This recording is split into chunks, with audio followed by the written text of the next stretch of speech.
So a couple different things that I've implemented on the team that I manage, as well as some other people that I've helped with a TC build in FollowUpBoss, are what I'm going to be going over today. And the first thing that I think is super, super helpful when you're dealing with buyer brokers at a higher volume now, because those are executed contracts, is to actually take those buyer brokers and create a deal pipeline for them. So in order to do that, you need to be in the owner account, and you can go over here to this gear icon and add a pipeline. In our case, we decided to just call it one of the stages under the buyer's pipeline, but I know some people have wanted to create their own pipeline for buyer brokers. That works too. So then you're going to create a actual stage for that buyer broker. In my case, that's how we decided to do it. So under the buyers, I went here to add a stage, named the stage buyer brokers executed. For a while there, our agents were struggling to get them signed. So we actually created 2 stages, one buyer broker received. And then once we had all the correct signatures, we would switch the client over to buyer broker executed, or the deal card. In this case, in this example, we just have one pipeline here deal stage for buyer broker executed. So in this case, Jim and Joanne are the clients. Their buyer broker was executed on 6/12/24 and it expires on 1/12/25. I have it attached to just a test account that I have here, but you can see in the deals section that I can keep track of when that person's, or when those clients' buyer broker expires. You could even go so far as to create a task like buyer broker expiration right when you put that buyer broker in, or even an action plan with an automation that was conditioned upon that deal stage. So when that buyer broker, you could put a custom field date in for when the buyer broker expiration is, and then you could create an automation around reminding an agent that that date is coming up, or reminding yourself if you're a solo.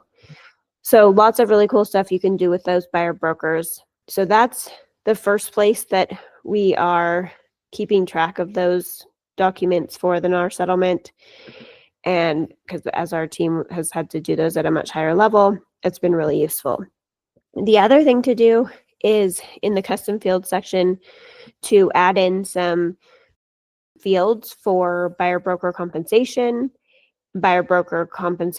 from seller. So for instance, let's say you sign a buyer broker for 3%. You can go in and add 3% here. And then you can go here to buyer broker contract compensation that's agreed upon with seller. Let's say that the seller is only offering 2%, and that's what's negotiated. So there's a difference of 1%. You can keep track of all that here. Super, super helpful if you want to just keep track of that. The cool thing about custom fields is, as I mentioned earlier, you can create some automations around them. I can show you that in just a moment, how we could create an automation to remind us to get the buyer broker extended. But you can also pop these into email templates.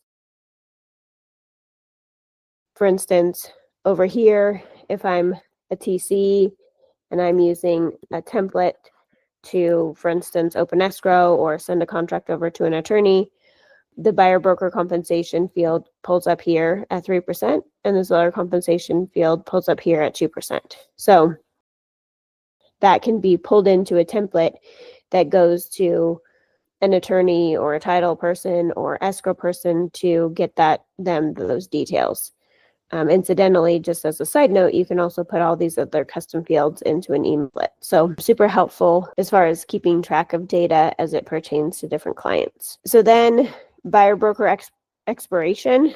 Let's just say that you wanted to track that at a higher level. You could go into the admin side of things, go here to custom field, add a custom field, and we're going to call this BBA expiration date. I can spell. And so we're going to uncheck the box for hide if empty, leave it. I guess I'll put it as a date. Yeah, that's fine. So change it to the date field, add field.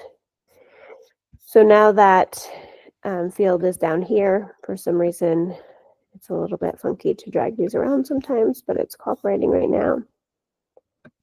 So I'm going to drag this up to my buyer section.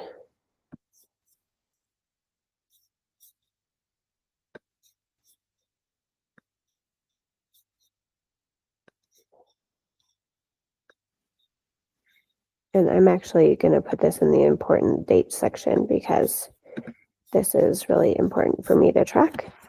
So then I'm going to go back over to my buyer agent test, and now I can see the BBA expiration date. So let's just say that I've signed a BBA that's going to expire on the 1st of January. So now when I go over to automations, I'm going to create a BBA expiration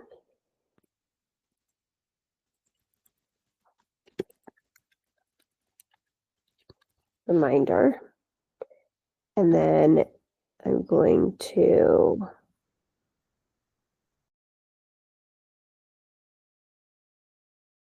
start when the buyer broker expiration date is in. I want to give myself some time. So I'm going to say 7 days, then add action plan. And I'm going to just make this a note, and it's going to be to the assigned agent. And it's going to, let's see, that's not going to work.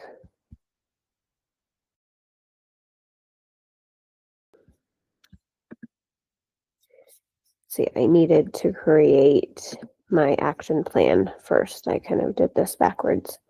I'm under the weather a little bit, so bear with me here for a moment. Let's just save this. We'll just put in some random stuff here. Okay.